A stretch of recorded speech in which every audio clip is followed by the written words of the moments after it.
Ayaw pang magbakasyon mga bro, 2 beses nag-flex si Towns, hindi na pinakambag pa sila Haliburton. Buhay pang series ng New York, do or die Game 5, Knicks versus Pacers. First quarter, hot start for Jalen Brunson. Mga bro, pasok kagad ng first 3 attempts ng Knicks superstar. Kinakailangan mag-super saiyan net ng si Brunson kung gusto pang makasurvive ng New York. Gandang alley-oop assist para kay Robinson. Pero nakabawi ng 8-2 run mga bro ang Pacers. Halfway mark ng quarter, buti na lang di nag-collapse ang Knicks at nakapag-counter run kagad back-to-back basket para kay Towns. Napa-timeout na din ang Pacers under 5 minutes nang magpakawala ng 2 sunod na tres si Jalen Brunson. Like how Towns got up on that pick and roll.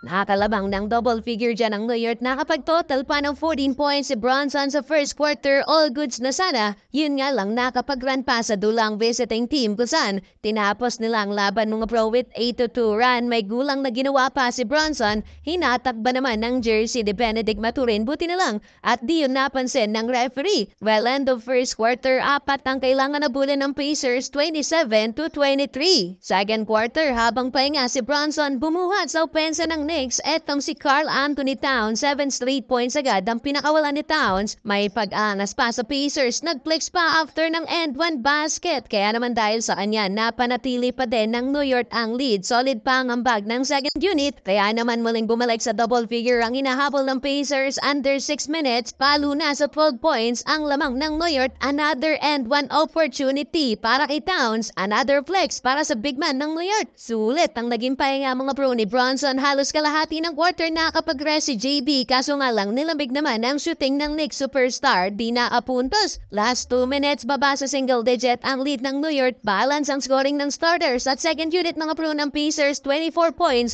Ang naitala ng starters, 23 points naman sa mga bench players. Pero nag-aabol pa din sila ng 11 points sa first half, 56-45. 17 points para kay Towns, 12 points sa second quarter. Third quarter, kung paano sinimulan ni Brunson ang laban, ganun din niya sinimulan mga pro ang second half dahil sa kanya nanggaling ang first 8 points ng New York. Pinapagpag niya lang ang depensa ni Naismith. Lobo na din sa 16 points. Ang biggest lead ng New York. Lupit pa ng ginawa ng player na to mga pro. Binutata ang drive ni Haliburton. After niyan, siya pa ang nakapag-force ng turnover sa Pacers. Napa-timeout na din ng Pacers matapos ng basket ni Mitchell Robinson. Sabay flex pa. Iyawan ang crowd ng Knicks sa player na to. Tuloy-tuloy ang momentum ng home team mga pro kung saan umabot na din sa 20 puntos ang lamang ng New York. Sayang nga lang tong alley-oop attempt ni OG Anunoby. Mintis nga lang kaso after nyan, nagkasunod-sunod naman ang fouls ng New York na nauwi sa free throws na visiting team. Dahil dyan nakabuo tuloy ng run ng Pacers. OB Toppin, back-to-back basket under 5 minutes. Gumamit na din ng Haka Robinson ang visiting team. Down by 10 points na lang ang Pacers pero buti na lang to the rescue si Jalen Brunson na ibalik sa New York ang momentum. 4-point play sa play na to. Kumana ng 12-0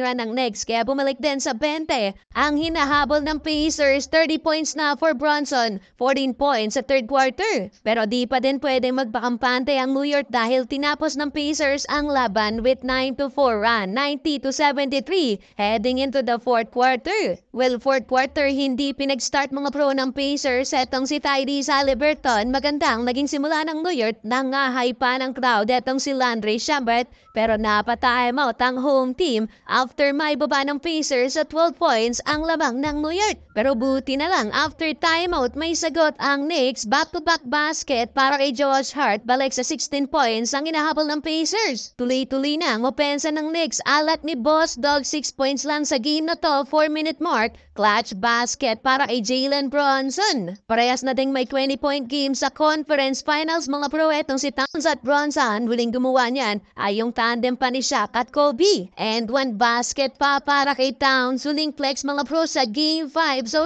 panalo pa ang New York Knicks. May game 6 pa balik sa Pacers ang home court.